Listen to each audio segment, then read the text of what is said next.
Let's chat. It's hard. You want to talk? I know, that's Sit disappointing. back. Let's work this How's out. it going? What are we That's doing pretty here? neat. Where are you going? Hey there. Wow. It's not always easy. It's amazing if you think about it. Let's think This about seems this. strange. I have some thoughts about that. Life is hard. Trauma bonded. It's like capitalism is a strange bird, right? Because we can rail on against it as much as we like, but we still have to live in it, and we're kind of inadvertently, we're like forced to participate in it, right? Like if Yeah. you just decided tomorrow, like, I don't want to Nah, do this no, anymore, and log out of that.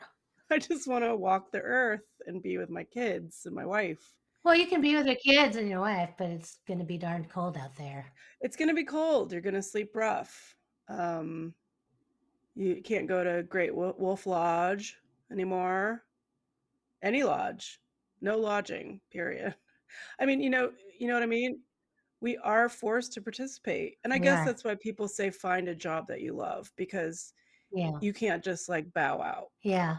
Yeah. And but what we can do is attempt to find a work-life balance and hopefully be able to set boundaries. I think it really comes down to what you perceive success to be. The fact that I have a roof over my head in a lot of ways, I consider that success in and of itself. Oh, But yeah. to someone else, they need their ski home or You need a their summer second home roof over your or head. yeah, Third roof. more roofs.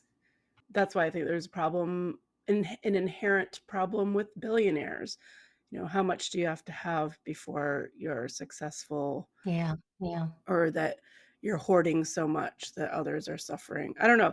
There's a lot of deeper things to talk. I mean, I should say not deeper, but there are a lot of like systemic ideas to be probed in this episode. I feel like get brought up for me. Well, you go systemic. You go personal. I go zoom into the person, or like the people. And I just burn the whole thing down.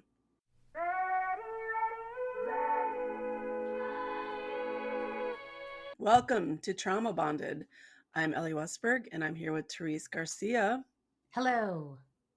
And today we're discussing This Is Actually Happening, episode 309, What If You Gave Everything to the Job? And a little synopsis. Trina grew up in a family where she felt loved and was encouraged to dream big and work hard. Her parents showed her the value of work and self-sacrifice, and her dad gave up booze for Jesus, so God helped too. She sacrifices much of her life for the job, her sanity, her children, her health, her marriage. Her second marriage is with Jim, her true soulmate. Jim, too, was a workaholic, and he perceives himself as a failure at the end of his career, and this causes him to take his own life. Trina has spent and now spends her life attempting to spur change in children to make sure they love themselves so capitalism can't kill them. And I don't mean for this to be glib. I am sure I will rail on against capitalism later on in this episode. And full disclosure, I am the showrunner for This Is Actually Happening, and T knows nothing about anything. She comes in fresh. And this show, Trauma/Bonded, is for the listeners, a space where we can talk about each episode, digest it, and reflect on it with empathy and also a bit of levity. That's Trauma Bonded.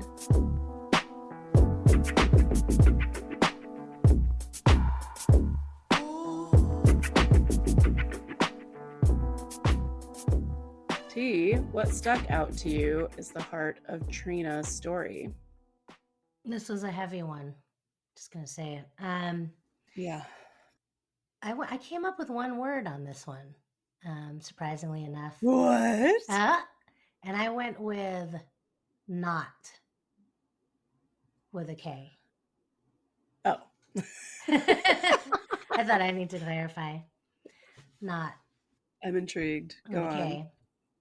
I mean, he was just suffering, stressful, right? Exhausted. I think of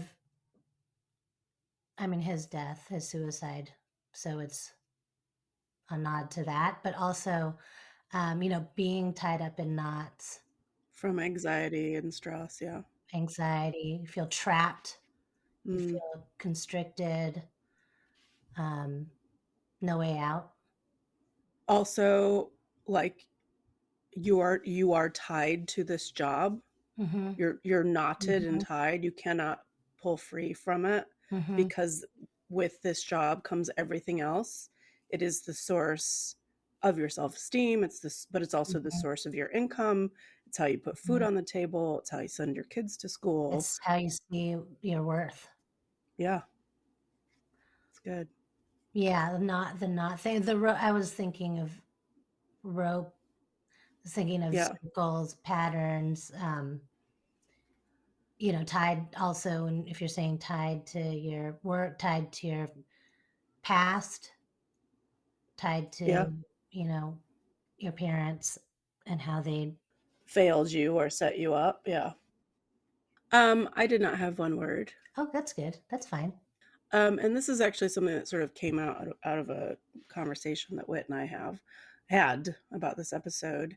We thought it was interesting that, or we thought the heart of the story was that Trina and Jim had the same neurosis, right? Mm-hmm. Being overworked and ambitious, willing to give their lives to the job.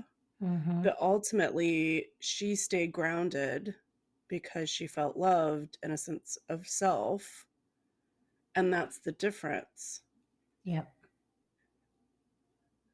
But I do want to say, she's hardly an example of a person with a good work-life balance, right? I mean, yeah, she didn't kill herself, but she came close in a sense. She had a cyst that burst. She was bleeding internally, like that could have easily killed her. I mean, thank God her body took over and caused her to like lose consciousness in order to save her. So that's why in my synopsis it does make me sound glib, because her purpose now is to give kids self-love so that capitalism doesn't kill them, because it did kill Jim and it almost killed her. Do you think that's fair, what I'm saying?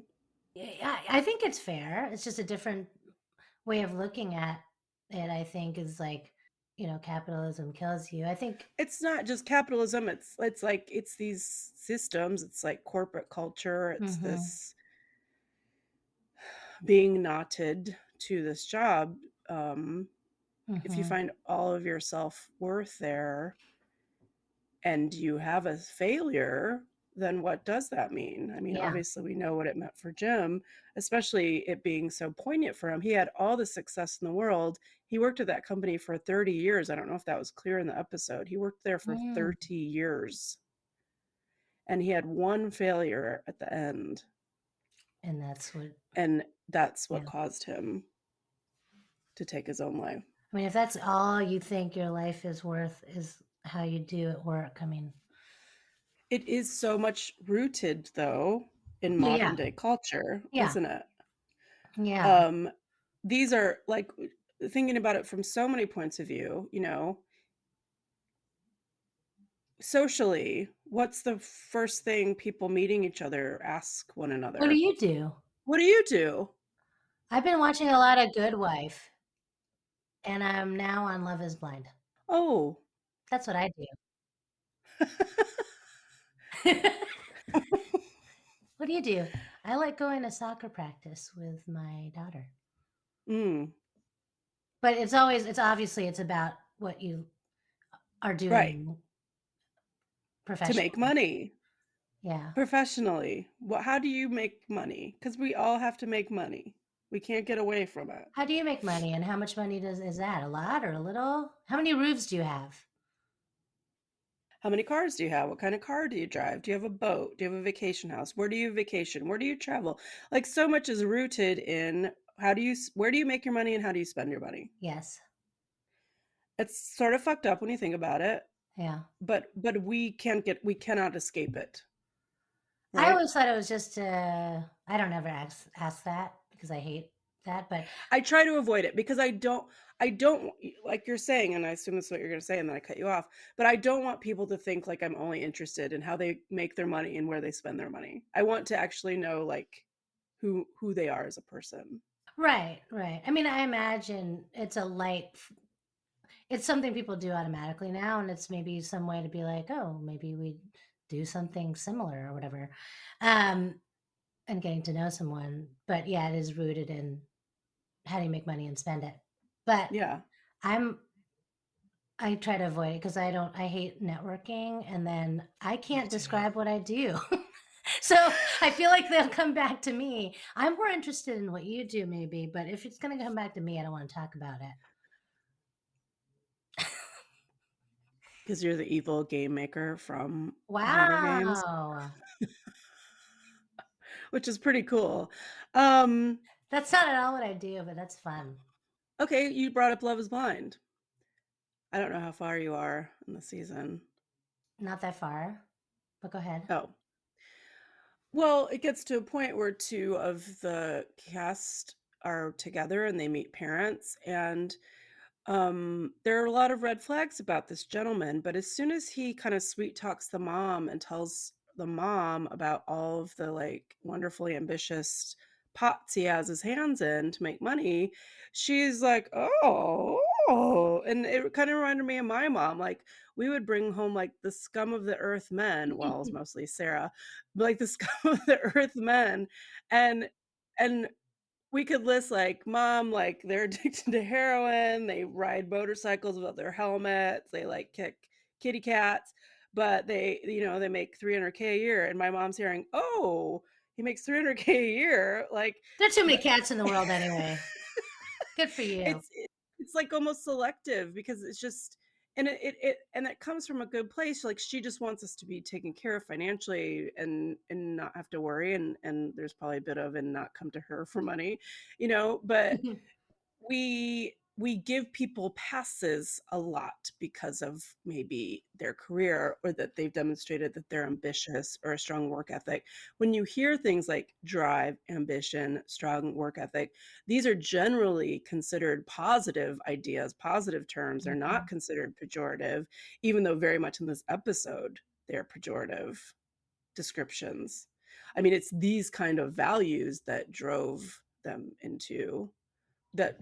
to different places. Ultimately, Jim's suicide, but also a lot of problems that Trina talks about still having to face, shame that she feels for different things, and needing to forgive herself and seek forgiveness of certain things that all are related to drive and ambition and a strong work ethic. It's really fascinating. See, I love those. I think those are great words. And there's like different ways to think about those words, though. I think of people that are like hugely competitive and will just Mm, like drop anyone just so that they succeed. And then on the other yeah. side is like, I also, when I hear that, I'm like, that means somebody is dependable or trustworthy. And I feel like they're there to help or take care of one another or something, you know? Yeah. Because I don't find myself to have much of a drive. I think professionally, I think I've been lucky to get where I am, and I try my hardest, you know. Um, I tried but my hardest. and then sometimes it works. But then Well, let's be frank, T. You're a personality hire. it's true. We get far. I We get get far. we've talked about this before, how we're both kind of personality hires, but They think I'm um funny, and so they keep me around. you also know how to work PDFs and shit like that. So Don't get me into make fun of your PowerPoint skills. sorry, I'm interrupting you. Please continue on. You try your hardest. I try my hardest, and and I'm motivated by doing a good job, doing the thing that I love to do. I do love my work, but then I also am here to support my family, and that motivates me a lot. So for me, it's not on that side of like the competition bit versus the supporting my loves in my life. Well, it sounds like you have a balance. I hope so, yeah. I think that's what it really comes down Yeah. to. again, because we're forced to participate in the system. So how can we do it where we are living comfortably, but we still have a life for ourselves, and we're not giving everything to a company that would drop us in a heartbeat if it made stocks prices increase or give their CEO a bonus? They would gladly kick us. They don't think about us. We're just there to soak every bit of knowledge and energy and work out of us until we can't anymore. I mean, let's be real, like that's what the machine is. If anyone from work is listening, I don't agree with that. Mm, well. And I feel like people that I work with, we talk about these things all the time. So what did you think about her talking about church and God and our Heavenly Father? Yeah, Heavenly Father, that hits me the wrong way. I'm just like, ugh. It's funny because I was kind of with her when she was like, it's a belief in something bigger. Yeah, I was so there. I was right with her, and then she said, our Heavenly Father. And don't get me wrong, Trina, if you are listening to this, I love you, I adore you. I really connected with her when we did the pre-interview. I have great respect for her. I think she's a wonderful person. And I was with her. I was okay with what she was saying until she said, our Heavenly Father. Yeah, our Heavenly Father it's my own trauma. So I'm not too. trying to attack Trina. Yours. Keep it to you. It's not ours. Yeah, it's me. Yeah. Yeah. You keep your trauma there. Yeah. And I'll keep mine. And that's why it hits me hard. Me too. But yeah, belief in something bigger, I'm all about that. What did you think about her saying it's a critical gift to give to children? It got me thinking when she said that, a belief in something larger than yourself. I 100% agree with that.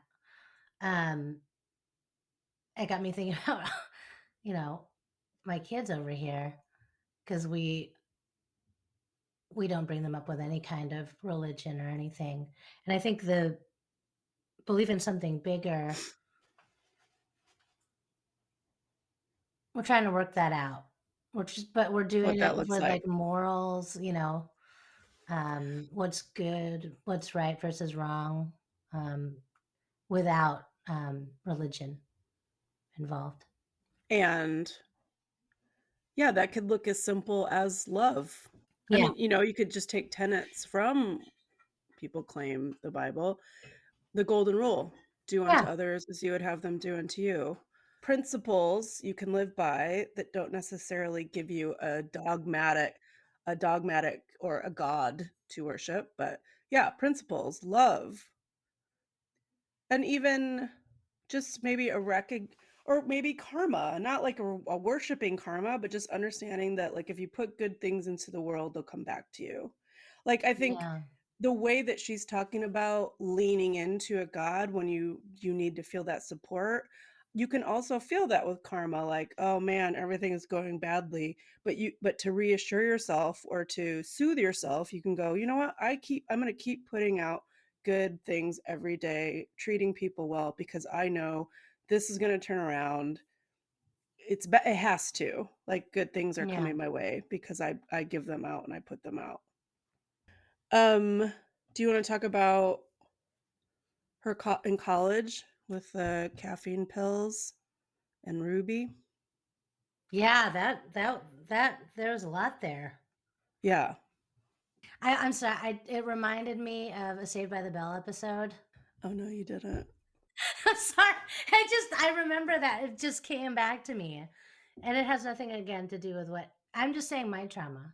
This is where my brain went, was when Jessie was taking caffeine pills because she had a lot of work to do, but she had, I think, the dance auditions as well. Yeah. And she was spinning out. Yeah. Yeah. And it's a good episode. I also thought about it. Okay, thank you. You're looking at me like I'm just, it's the only time with caffeine pills that it was sort of reductive in the episode, it was like this one, I mean, I guess they had a bit of an arc, actually. Wasn't the prior episode like kind of demonstrating that all these systems were coming at once, and Jessie was trying to get by, and she had finals to study for and everything. Was it a two episode Maybe because it was actually a story? special. Like, I mean, it was a big one. It was a big deal, It's and a there was big like some deal. real like dramatic acting between her and Zach. Oh, You I know, he remember it grabs her and shakes her, clearly. and he's like, Yes. "Jessie, what are these? You're taking pills?" Yeah.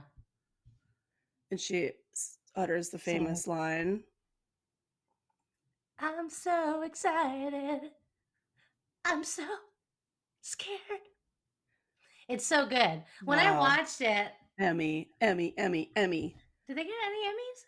No.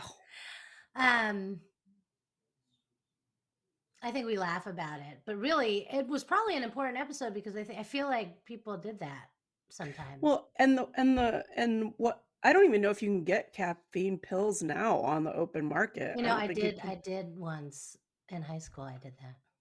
I don't think you can anymore, Oh though. no, I had a deadline. Did you wig Forget. out? Did you have hallucinations? I did not. It was only for one night. It seems to me that she was probably doing it more often. Right. This was a chronic thing that she did. And ultimately, as much as the pills are a part of the story, I think her hallucinations and her sort of like mental break was more to do with the lack of sleep over a Oh long yeah. period of time. When you're only getting 2-3 hours of sleep and your brain is still growing, especially at that age when you're 18, 19, 20, like you're not fully developed, your body requires so much energy and support to keep you going, and you're denying it that important sleep time. I think it eventually it is going to catch up with you in a tragic way like that. And I think it's interesting that her brain almost created this person as a, a metaphor or example or something for her, that like these, like Ruby almost like encapsulates everything that she might be failing if she Mm-hmm. doesn't get her shit together, because she says it's like this entity or whatever that made her feel like she failed it at some point and now it was after her. I think she's like ultimately it's just a reflection of her own fears about not succeeding. Yeah, what she thinks are failures. Yeah. And it was a short portion, but it sounded like it was significant in her life, and it sounded like she had a strong roommate slash friend that she attributes to help pulling her out of that. But it's like, so begins this life that she's going to set out for herself. I feel like that was a big point in her life, and then I don't know if we're going to talk about it again, but then when she was ignoring the pain in her stomach, Yeah. like I think there's these clues. I mean, when as listeners, we get to hear these clues that they tell us as they tell us their story. So we're Yeah. like, oh yes, there's like a pattern, you know, but obviously she's living her life every single day. But these are like clues that she had. They're like, hey, you know, this isn't healthy. Right. Well, and she just drops in breast cancer later on. I'm Mm-hmm. not saying that the job Mm-hmm. necessarily like Yeah. caused that in her, but clearly it was just something that was background for her, where most of us, you get that kind of diagnosis that, I mean, and again, she doesn't talk to it very long, but it does seem just like just a throwaway event of her life compared to everything else. Let's talk real quick about like how she also started to pass this behavior on to her own children. And she says that she had her son reading and writing the alphabet by the time he was 3 years old. Mm-hmm. During our pre-interview, when her and I were talking, one thing specifically that I remember about talking about her children, you know, I said we were talking about this idea of like changing how these events are transformational in our lives.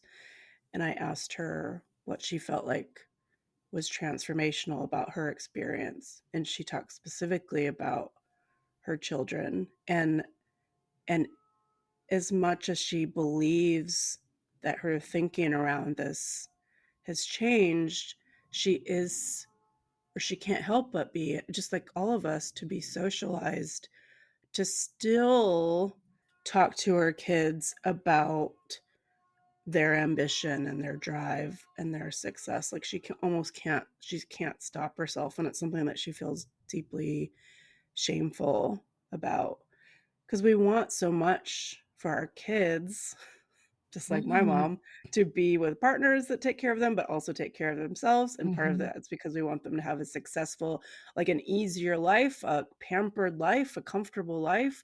And also we don't want them to ask us for money, but how do you raise a child to have a balance? Because you can give them the self-love, you can give them love, you can give them self-worth, all the things. You can make sure they get an education, that you encourage them to pursue their interests, etc. But how do you maintain that balance between, I want you to do really well and I'm going to help give you the tools to do that, and also you don't have to be top dog earner in your company, like just do enough to have a happy life? Like how do you manage that sort of education with your kids? It's a hard one, right? I mean, there's so much pressure. I was like, Yeah. you got to be the best. You got to get straight A's. You got to be valedictorian, whatever it is, right? Versus like, such an extreme, like you don't have a job, you don't have any money, you can't feed yourself, but it seems like such an extreme, the two.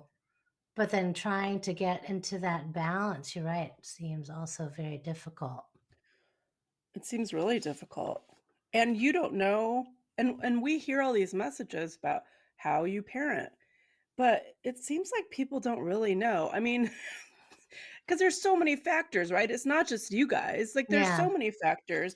I mean, if we talk about Jim, her husband that she lost, he grew up in a terrible abusive home.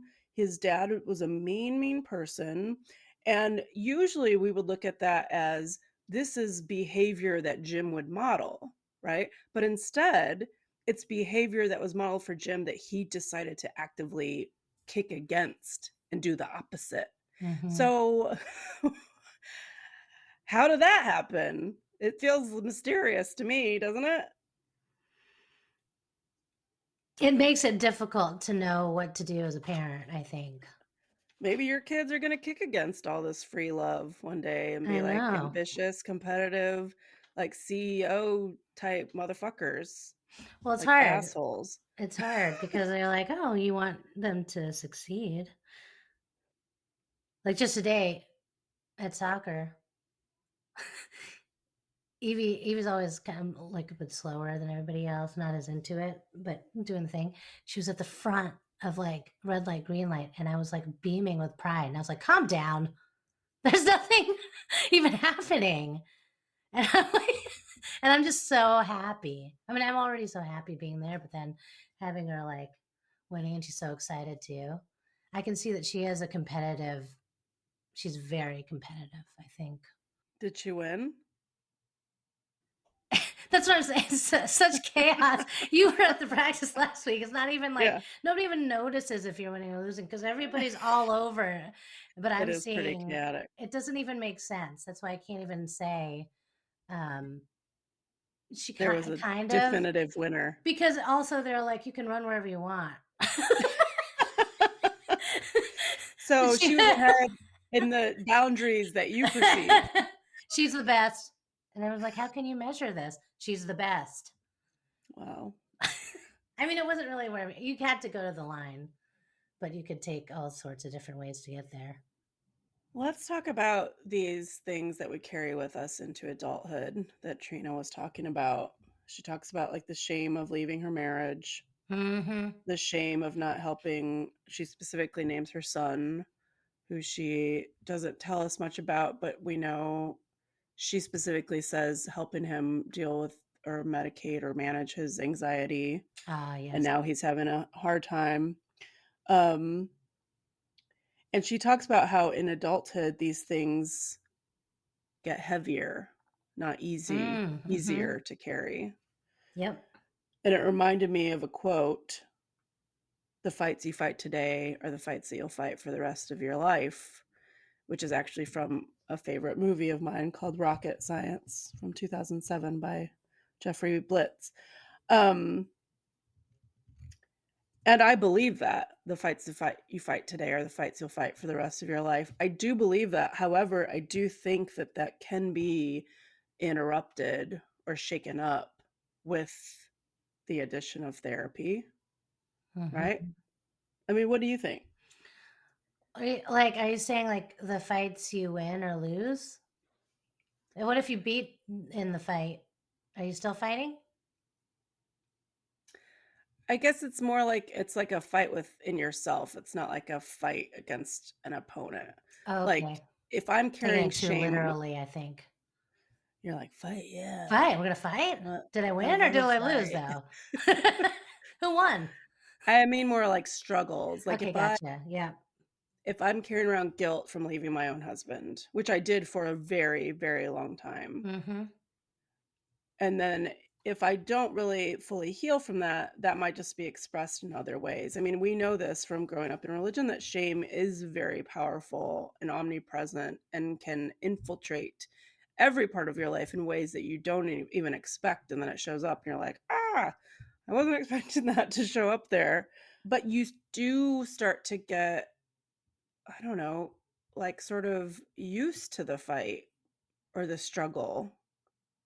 And there has to be like an actual changing of your thinking to be able to move on from heavy things like that. I don't know. Like, I'm thinking about like when Scott and I first got together, I broke up with him like 4 or 5 times and I was constantly like talking shit about him, like whatever.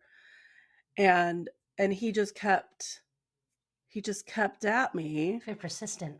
He's very persistent. And what I realized looking back on it was that I'd gotten so used to sort of being abused in the dating world, either going after people that didn't like me or just go, you're dating guy and you think he could be the one, and then like his red flags start popping up and you do that for 10, 12 years and you just assume like this is a fight that you fight. This is just always going to be part of you. Like that's just how romance works for you. You get used to these repetitive ways that you encounter things like this. And I think I was just so used to not feeling love or leaning into love that I kind of like forgot how to do it because it was just a foreign feeling to me.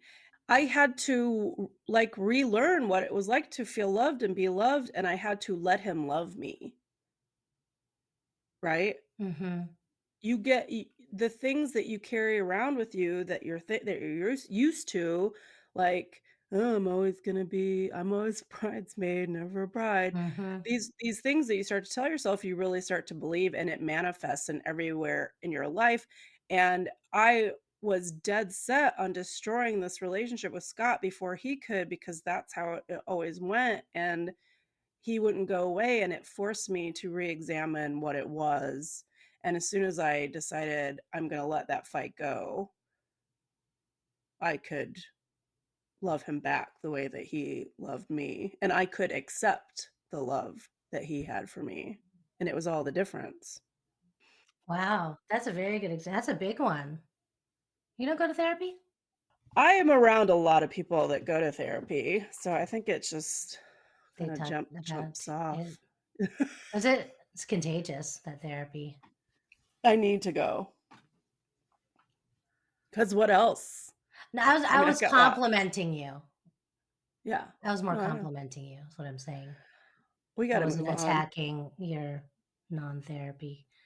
But that's a big Let's realization that changed your life for the I better. did therapize myself That's what through I'm that, didn't saying. I?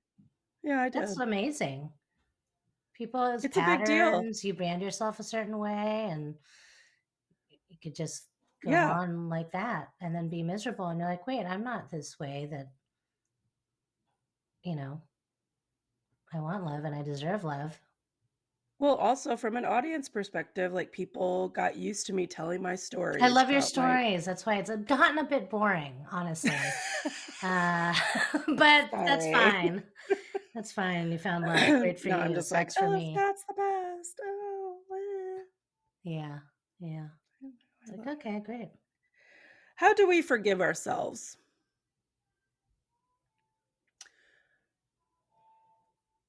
I think you just avoid it and ignore it, and then you don't talk Push it about down it, deep, and and then you die. then you die, and no one knows. And And then then you can't carry it with you into you the try to afterlife. forget, but it's always there. But you still try to forget. Is that how you I do mean, it? it's interesting because it's something that we talk about. We've got to learn to forgive ourselves, but what does that look like in a concrete way? How does one forgive oneself?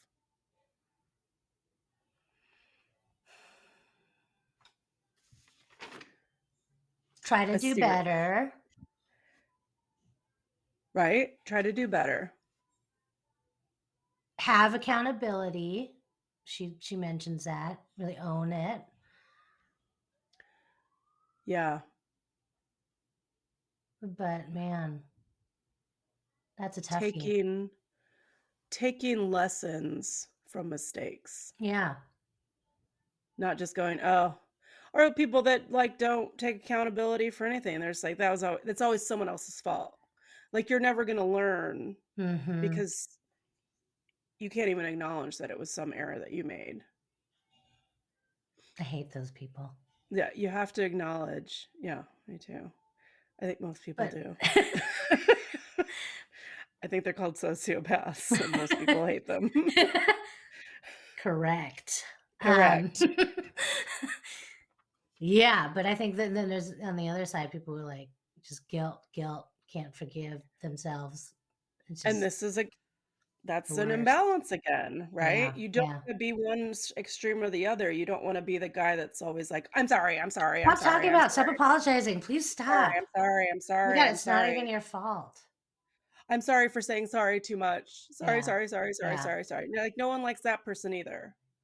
Yeah. So, I mean, the world really isn't binary, is it? I mean, you can't be like, I'm sorry guy all the time. And you can't be like, I didn't do it guy all the time. Like there has to be an objective like examining of each situation for what it is exactly, and being honest and open and real with yourself and the people that might be affected by it, and being able to move on to the next. That's a balance. There has to be some balancing. It's not one or the other. If you have my friends, if you have a sorry problem, and you probably know that you do because people tell you that you do, meaning you say sorry too much, practice not saying sorry. There's different language things you can do. Go on, T. No, just like like, oh, sorry to make you wait or whatever, right? Versus like, thank you for being patient. Right? Yes. There's different ways that like turn it a little bit so it's not just your fault all the time. Yes. They can practice. And I think it's important to practice, especially if I'm a sorry guy, and again, if you are, it's good to practice not saying it for a while, or to re-examining situations and going, okay, am I actually at fault in this scenario? Do I actually need to apologize? Have I wronged someone, even if it was just like negligently, not with intention? And if you haven't, maybe it was just a miscommunication, or a third party caused a derailment, it wasn't your fault at all, you're just like the messenger or something. Like think of ways that you can reframe that without using that word. Let me ask you this, just personally, she mentions that she was in the oil and gas industry and that he was in the defense sector. Do knowing these details of their work, does it shade the story for you somehow? What do you mean by shade? Well, were you like with her and then she gave those details and you're like, oh, Ew. No, I was with Like, her, and then I was with her more, and then I was with her more, and I was with him too. Not in his experience, but consultant, oil and gas, and and then all this stuff. I mean, it's like corporate stuff, and I was like, I'm with you. There's a lot of stresses there. There's a lot of expectations, and there's a lot I of know, but I'm things like, talking about the oh, industries yeah, themselves. I was still with it. Yeah, but you I work know for a you lot of weren't. people, I could partners. feel that you were just like, oh, okay. I Oil know, I'm and so gas. judgy. Yeah, like I could feel you from all the Like, way in T Rotor would tell Park. me about projects she'd be working on with Don't. companies I perceived as evil, and I'm not going to say them. Okay. And I would give her so much shit, basically call her an evil sellout whore, you Those know? aren't even the And worst company. it's not It's even like, fair. I'm not saying I don't want it to shade the story. I'm hoping that it doesn't take people out of it, is my point. Let's talk about Jim. So, Jim is her husband, no self esteem except through work, but he had a commitment to kindness and kindness without accolades, which I think is different. I love that. And this is something that's in the Bible. The Bible talks about when you give charity, your right hand shouldn't know what your left hand is doing. And that means do the right thing, give charity, but do it knowing that you're not going to receive accolades. You shouldn't, as soon as you receive accolades for them on earth, you won't receive accolades for them in heaven. So it's meant to be like a building up of your praise once you get That's to what the it always afterlife. feels so It's like still shady, right? it's so shady when you think about it like that. I mean, if you think If you about it want a without the bigger Bible, mansion, yeah, yeah, in heaven, in then heaven. don't tell But anybody. still, you know, you know, someone can be really generous, but if they're braggy about it, then it kind of like, it makes it a little grosser, right? Well, yeah, it's almost like, did you do it so that you could get all this praise on social media? Exactly. Or did you do it to help out? Like, if there's a genuine, and it's genuine if you're not telling anybody about it. Totally. And I feel like that kind of kindness is really rare nowadays. That story that she tells about him picking up the Native woman and driving her so far and really taking care of her, and that it's a story that no one would hear except for Trina telling it, which makes it so much more powerful that she tells it and that so many people now get to hear it. I think it's such a beautiful like homage to Jim, you know. He just truly sounds like a kind man, as she says. And I was sobbing. And I do know that feather is something that obviously they still have today, and that she treats like the precious thing that it is. So let's talk about Jim's corporate life that she tells us a bit about. This mission, which means money, mission, money, team, Oh, self. what? Mission means money? Well, that's the mission is to make profit. So first you take care of the mission, and then the team, and then self. Isn't that what she said? Yeah, and didn't say the money thing. What do you think the mission of companies is? To plant grass, save squirrels. Yeah. It's money, honey. And that she talks about this gym land that he would retreat to Oh, either God. To recover from a project or to get into a project. And then the fucking pandemic happened, and you can't help but blame so much of this on that itself. I mean, he's got this high blood pressure. He tells the company, and what is their solution? Well, let's work harder. More work. Yes. This was, I mean, some of this was hitting close to home a little bit. Go on. Well, just because, again, you try your best. I try my best at work, right? And you work with a team, and sometimes you have to work more, you have to work less, or something. But I did notice that I was like, oh no, I did notice a little bit of weirdness, in my You're talking about your chest, my heart? heart, and then. And then I go to the dentist and they tell me I have high blood pressure, and it was getting crazy. It was getting up high. And she was sharing the numbers, and I was like, oh my God. Were your numbers that high? Closer to the 180, 121. I mean, you don't have to share if you don't want to. I don't know, but it was getting up high there. I did go to the doctor and then got some medication to help that out. So, and I did share it at work as well. It was like, it's interesting because all of that. But some of You you, shared it at work in what way? no, and very storytelling, it was just I found out I had high blood pressure at the doctor's. Why, T? Well, that it was a story more than anything else.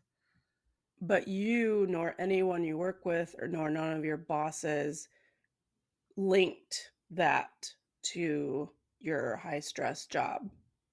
Not really. I was telling it at a baseball game that we were all at, hanging You're all out. forced to be at. I don't think I was really having so much fun. I was drinking a beer, telling stories, telling my friends. Well, let me ask you directly. Do you think that your blood pressure, Yes. high blood pressure? I think yeah. I mean, it was clear. I remember I had some vacation around then, and I was taking my blood pressure several times a day, and Yeah. you could see that it lowered quite a bit when I was on vacation and I wasn't thinking about work at all. Well, okay. So you decided to just take this and deal with it on your own and not attribute it to anything else, even though you know in your heart of hearts, no pun intended, that it is due to your company's high stress environment. Does it not occur to you that other people at your level or below you might also be suffering? No, that's not. And They're not. they're not. Well, maybe. And does it also not occur to you that you are in a leadership position and you do have the power to possibly affect change, cultural change at your company And I that do by lowering stress levels okay, to them. and just taking it all on yourself? No. Do you feel like you've made inroads to help reduce the stress that you face in Yes. your workload? Yes. Good. Yeah. Okay, I'll quit being Sometimes so not. critical. Sometimes not. It depends. But I've been trying to because I don't feel like dying anytime soon. Speaking of that, let's talk about the night that Jim took his own life, and hopefully you all saw the trigger warnings at the start of this episode, but we've already mentioned it a few times now. There is an instance of suicide in the story, and her setting up that night was just so heartbreaking. And she wakes up, he's not in bed with her. She looks at all the possible places he might be. Both cars are in the driveway. There's a pandemic, so it's not like there's anywhere for him to go. He's not walking. He's not in the neighborhood. And then she knows that she's going to open the garage and see him hanging there. And the way she describes it is so heartbreaking. Yeah. And then, and I think to me, this is like the most traumatizing part of the episode. She has to cut her dead husband's body with his eyes affixed open. Mm-hmm. She has to cut him down. Mm-hmm. She has to go find an apparatus like a knife or scissors or whatever you do and cut him down. an attempt. And so I imagine he's bigger than her, and I am, when you're like asleep or you're wet or whatever, I imagine that body just like falling down hard, either on her or on the ground. Just Yeah. like I can imagine all of the little details of it, the physical details that she will carry in her senses Yeah. for the rest of her life. And then to attempt trying to give him CPR and knowing that he's gone, but you want to abide by the instructions that you're given, and maybe there is this little tiny bit of hope, and that you're going to do everything they say because you don't want to look back and go, well, what if I have done what they said, Mm-hmm. even though she knew. I mean, just so much trauma. It just in that 10 minutes. Yeah. And right when she finds him, she hugs him. I know, my sweetheart, what have you done? What did you think when she said the thousands of moths entering her front entryway was like his Spirit. spirit being Yeah. released? It was weird. It's never happened before. Yeah. Let's talk about, that it's so sad. Let's talk about, though, what a badass she is, because Yeah, she is. the way it was like, she was like, I know what Jim was doing. I know about this business more than any of y'all. I know about, what does she say? Change management. And Mm-hmm. she could clearly see all the ways that this company killed her. And I loved it, killed him. And I loved it that she accused him of it right away. And she was trying to be gracious, but she kept getting passed around. And finally she had to say it out loud. Your company, he died, he took his own life, and I think your company is culpable. Mm-hmm. And she didn't just go that far. She got a lawyer. She wrote a brief. She Mm-hmm. presented to the leadership. They had a roundtable where they all openly admitted they felt loss for him and culpability in it. Again, he was with this company for 30 years, that it's a lifetime of work. And she can't get someone on the phone that Yeah. she's allowed to talk to about this, that you got to send it to HR, who doesn't even know him, hasn't worked directly with It's him. ridiculous. It's ridiculous. It's unreal. It's cruel. Mm-hmm. And she wasn't going to stand for it. And for her to walk in there like a boss bitch that she is and say, you have this is a problem of leadership. This isn't a problem of policy. It's a problem of leadership. For all these dudes to hear her, I think is just so wonderful. And I think she had to do this work to even start to get through this, because she still is in grief. And she specifically says grief from suicide is a different animal, because the ones that you leave behind are left wondering, wasn't our life enough? Wasn't I enough? What wasn't I capable enough to help you? She calls herself selfish for dealing with a migraine. And if anyone's ever had a Oh, migraine, God. all you can be with a migraine is selfish, because it's so fucking horrible. Mm-hmm. It's still, I think she understands that, but I know. And she hard. says this, she understands it all intellectually, but that doesn't mean that she can live with it emotionally. And I understand that. I do think that it is interesting, going back to capitalism, that she has no indictment of capitalism. She doesn't really indict the system of working and slaving and accumulating wealth, as she doesn't necessarily indict this way. No. That's why it sounds glib in my summary, because I'm saying her goal with the organization 500 Miles for Mental Health is to help kids love themselves. And she doesn't say the rest, but the rest to me that is implied is so that they can exist in a system that wants to chew them up and spit them out. Am I wrong? I mean, I think it's to understand like there's a balance and Yeah. they have to have a balance and that, right? Like your worth isn't solely based on what you do for a living, and even saying for a living. I mean, that's an interesting saying. But what you do for Feels work, intentional, it doesn't does. it? It does. Feels part of the socialization process because we hear Yeah. it from when we taught. What are you going to do for a living? What corporation are you going to give your body to every day so that you can live? That wasn't the saying, but it's interesting wording. That's the implication. Could That's be. the message. That Could is the be. message.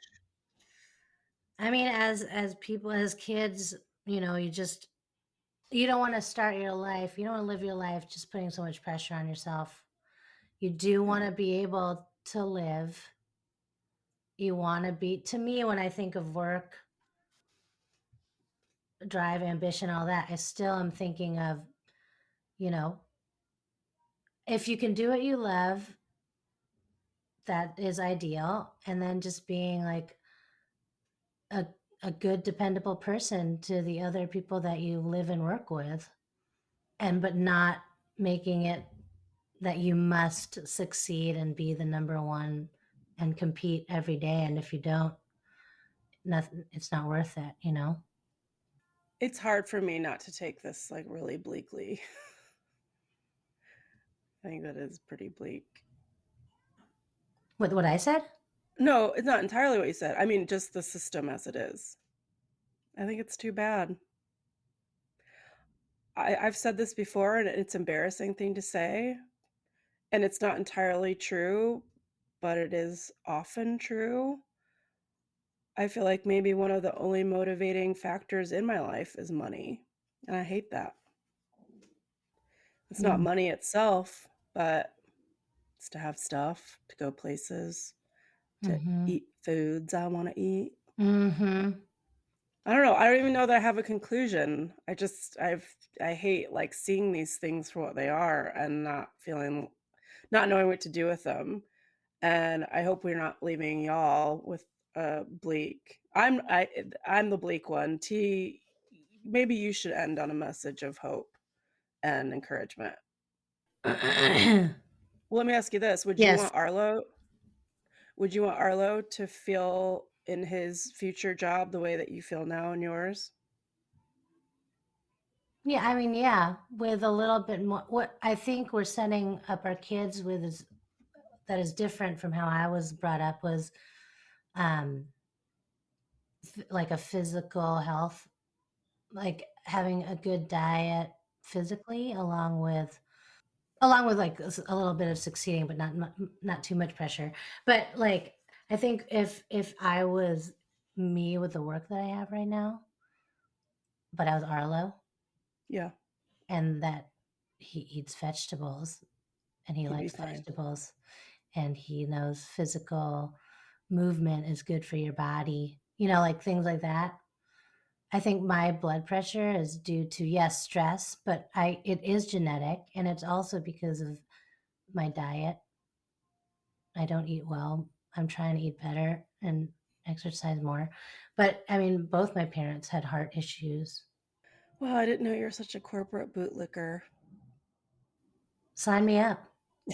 I'm in. Bump. And that's the show. Also, mental health. Mental health. That's another thing that my parents didn't instill in me, was taking care of yourself mentally. Where my mom, when she got stressed, like she would just feel insane and be yelling all over the place. And I know now, like her blood pressure was just like all over the place, you know? Like, why are you stressing, dude? And it's like, that's one thing that I think I'm hoping that we're instilling with our kids, and that I'm trying to learn now every day, so to chill out. Yeah. And hopefully you are able to do a job that you love and it provides you all of your needs and you don't get too down on yourself about the state of the world and that your CEO makes 700 times you do, etc. I think that within this system, there are changes that could be made that would help improve the lives of all workers. But we ain't there yet because people still defend the system. So we got to get to the point where we're willing to really make serious change for everybody. Were Hope you that's not too looking at depressed. me when you said people who are willing to defend the system? It looked like you're making direct eye contact with me. And then the pointing of the fingers, too. That made it really clear. Thank you for listening. This has been an episode of Trauma Bonded. You can find our show where podcasts are kept. If you like us, please rate and review us on Apple or other places. And don't let the task overwhelm you. But Elly, I hate interneting. That's okay. Just close your eyes, take a deep breath, rate us 5 stars, and write, I like it, I love it, I want some more of it. That's it. It takes seconds. And if you hate the ads, just say, I hate the ads, and give us 5 stars and write, I hate the ads. And that's it. And thank you to Trina for sharing their story and giving us the opportunity to talk about it. And thanks to this is actually happening team, including Whit, Missildine, my boss. I love you. Thank you for letting me do this work. My boss. And Andrew Waits. You guys are so hierarchical over there. No, we have a flat hierarchy. Makes absolutely no sense. And Andrew Waits, and the maker of our music and website, Nathaniel Trimboli, and thanks to Cathy Sites, gorgeous woman, for editing this episode, and to Katie Capel for building those blasted Instagram posts. You can contact us at traumabondedpod@gmail.com and find us on Instagram at traumabondedpodofficial, or visit our website at traumabondedpod.com. And I want to say real quick, we are going to have a storyteller follow-up this month, but it's going to be a surprise. Even T doesn't know. I don't know anything ever. We are trauma bonded to the story, to the storyteller, to the listeners, and to each other. Thanks for spending time with us today. Love you, T. Love you, Elly.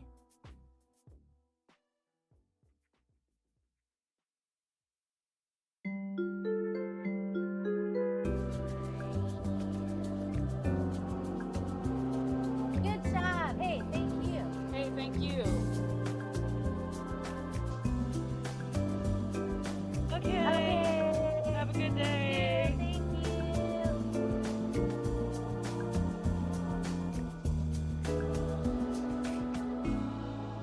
Trauma Bonded.